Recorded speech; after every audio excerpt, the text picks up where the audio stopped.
आप देख रहे हैं देश का सबसे भरोसेमंद चैनल दिल्ली नेशनल। आम आदमी पार्टी के प्रांत अध्यक्ष आगमन गोरखपुर में हुआ है। हमारे पीछे आप देख सकते हैं, वो इस वक्त जो है सभा को संबोधित कर रहे हैं। कहीं ना कहीं आम आदमी पार्टी अपनी जमीनी राजनीति को तलाश करने के मुहिम में आज पूर्वांचल के अंदर, गोरखपुर के अंदर आकर करके अपने कार्यकर्ताओं को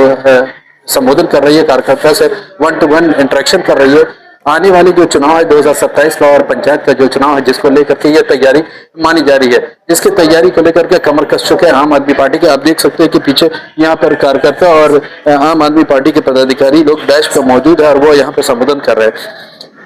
प्रांतीय अध्यक्ष मीडिया से बात करते हुए क्या कहा, आइए हम आपको सुनवाते हैं। आपका क्या कहना है, आप कमेंट बॉक्स में लिखें। आज गोरखपुर में आप बताएं क्या औचित्य है और क्या मोटो लेकर के आए हैं, एजेंडा क्या है आज?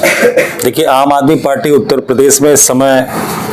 संगठन विस्तार को लेकर के और पंचायत चुनाव को लेकर के बैठकों का दौर चल रहा है और हमारे पूरे प्रदेश में कुल 8 प्रांत हैं, जिसमें ये गोरखपुर पूर्वांचल प्रांत का हिस्सा है। और अभी हम लोगों ने जनपद आजमगढ़ में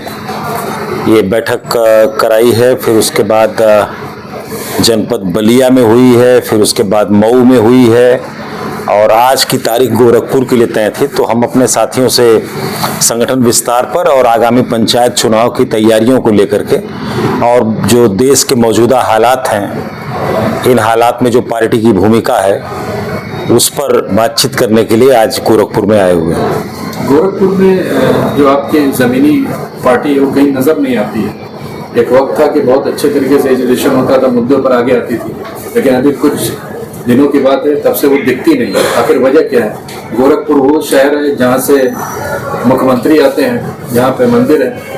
केंद्र है इस वक्त राजनीति का, और वहीं पर आपकी पार्टी बड़ी कमजोर नजर आती है। देखिए, अभी कुछ दिनों पहले यहाँ पर हम लोगों ने अपना पूर्वांचल प्रांत का सम्मेलन करवाया था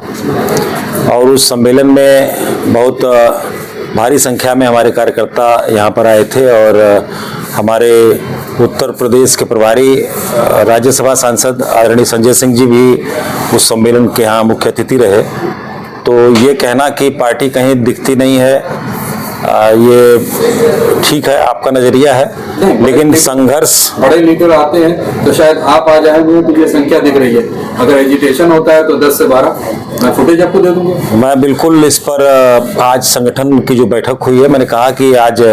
संगठन विस्तार को लेकर के कैसे विस्तार किया जाए, कैसे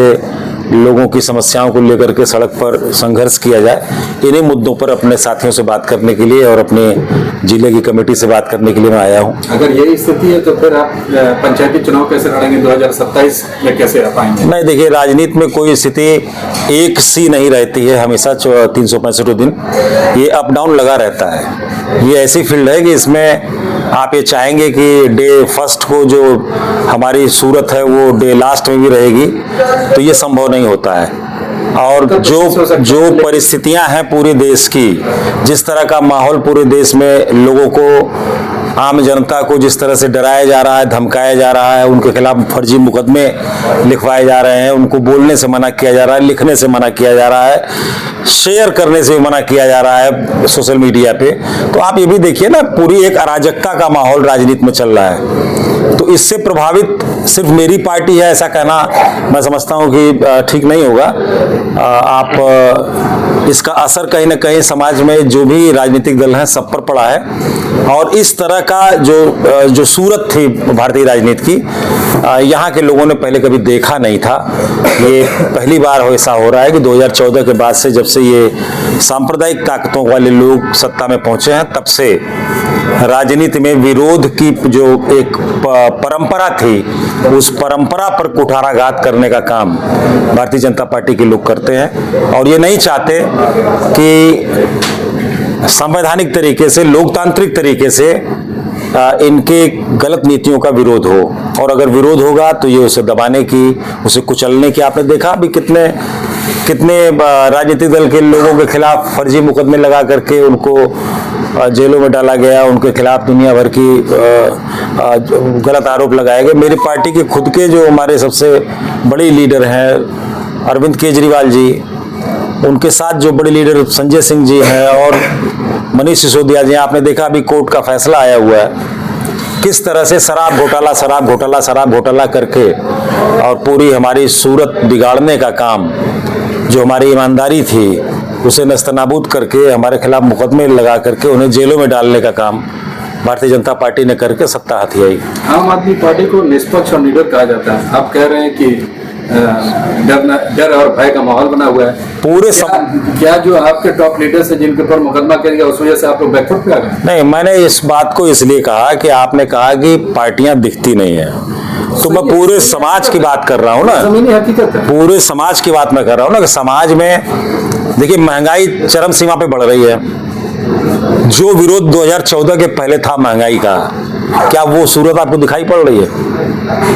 10 साल हो गए जब से ये सरकार सत्ता में आई है। आज गैस का दाम बढ़ गया, पेट्रोल का दाम बढ़ गया। मोदी जी जो चाहे वो कर दें, हिंदू के नाम पर राष्ट्रभक्ति का उसे अमली जामा पहना करके, और सारी मीडिया उनके पीछे पीछे लगा दिए हैं, वो हल्ला मचा करके सारा सिस्टम जो है इस तरह से किया जा रहा है कि अब जब अमेरिका गैर संवैधानिक तरीके से ये कहता है कि 1 महीने का तेल तुम रसिया से ले सकते हो, इजाजत देता है वो, तो उस पर मोदी जी को माला पहनाने का काम किया जाता है। तो राजनीति की जो दिशा है और जो राजनीतिक दल है उसका जो रवैया है, इसका भी तो असर दिखेगा ना। आज महंगाई पर अगर जनता नहीं उठ रही है, भ्रष्टाचार पर अगर जनता नहीं बोल रही है, और कहीं किसी मस्जिद के सामने अगर हनुमान चालीसा पढ़ना हो तो जनता निकल के आ जा रही है। तो जिस तरह का माहौल बनाया जा रहा है, मैं जनता को तो नहीं कहूँगा, लेकिन जो इनकी जो गैंग इनका है, जिस तरह से मस्जिदों के सामने जाकर के ये हनुमान चालीसा पढ़ने का काम करते हैं, चर्च के सामने जाके तोड़ फोड़ करने का काम करते हैं, तो निश्चित तौर पर ऐसी स्थिति में आम आदमी पार्टी को मैं बहुत ही सशक्त और बहुत ही ईमानदारी से लड़ने वाली पार्टी मानूंगा, क्योंकि कोई दूसरी पार्टी उत्तर प्रदेश में लगातार सामाजिक न्याय के मुद्दे पर, बेरोजगारी के मुद्दे पर पद यात्रा निकालने का काम नहीं कर रही है। हमारी 4 पद यात्राएं हमारे साथियों ने निकाली। पहली पद यात्रा हमारी प्रयागराज तक गई थी अयोध्या से, दूसरी अमरोहा रामपुर से अमरोहा तक गई थी, तीसरी मिर्जापुर से वाराणसी तक गई थी, और चौथी मथुरा से आगरा तक सामाजिक न्याय और बेरोजगारी के मुद्दे पर पदयात्रा निकाली जा रही, जिसमें हमारे नेता पैदल चलते हैं, कहीं किसी गाड़ी घोड़े पर बैठ के नहीं चलते, पैदल चलते हैं, लोगों से मिलते हैं, उनकी व्यथा सुनते हैं, अपनी बात बताते हैं, लोगों को जागरूक करने का काम करते हैं, संगठित करने का काम करते हैं। यहाँ और भी तमाम राजनीतिक दल हैं जो कई बार सत्ता में रहे, जो कई बार शासन में रहे, जो मैं समझ रहा हूं कि खानदान के भी लोग शासन में रहे, बहन जी शासन में रही हैं, लेकिन भारतीय जनता पार्टी के अत्याचार के खिलाफ खुलकर बोलने वाले, सड़क पर उतरकर लड़ने वाली पार्टी आम आदमी पार्टी है। और हमारा जो अगला अभी कार्यक्रम है वो आगरा से मथुरा तक हमारा 3 तारीख से लेकर के 9 तारीख तक लगातार कार्यक्रम चलेगा, ये पद यात्रा का। और उसके बाद पश्चिमी उत्तर प्रदेश का कार्यक्रम भी तय हो रहा है, और फिर आपके इस पूर्वांचल में भी ये यात्रा आपको देखने को मिलेगी। तो मैं समझता हूं कि हमारी जितनी ताकत है, हम अपनी ताकत से कई गुना ज्यादा संघर्ष कर रहे हैं और लड़ने का काम कर रहे हैं, बोलने का काम कर रहे हैं, लिखने का काम कर रहे हैं, पढ़ने का काम कर रहे हैं, और अंतर्राष्ट्रीय मुद्दों पर भी जितना हमारे पार्टी के नेता खुल करके बोल रहे हैं, खुल करके लड़ रहे हैं, मैं नहीं समझता कि किसी अन्य पार्टी के लीडरान उतने दृढ़ता से। 27 में कोलिशन में लड़ रहे हैं आप इंडिया गठबंधन से या इंडिविजुअल लड़ रहे हैं? ये अभी नहीं कहा जा सकता कि हम इंडिविजुअल आएंगे या कोई गठबंधन होगा, ये समय बताएगा, वक्त बताएगा। हाँ, ये है कि हमारा ये मुद्दा है कि इस प्रदेश से सांप्रदायिक ताकतों का साफ सफाया होना चाहिए, बेरोजगारी के मुद्दे पर बात होनी चाहिए, भ्रष्टाचार के मुद्दे पर बात होनी चाहिए, सड़क के मुद्दे पर बात होनी चाहिए, पानी के मुद्दे पर बात होनी चाहिए, शिक्षा के मुद्दे पर बात होनी चाहिए। हम चाहते हैं कि राजनीति को जो धार्मिक उन्माद में ले जाकर के फंसा दिया गया है, वहां से राजनीति को निकाल करके हम इन असल मुद्दों पर ले आवें, और इन मुद्दों पर अगर देखा जाएगा कोई साथ बनेगा तो बनेगा, नहीं तो फिर अकेले लड़ेंगे।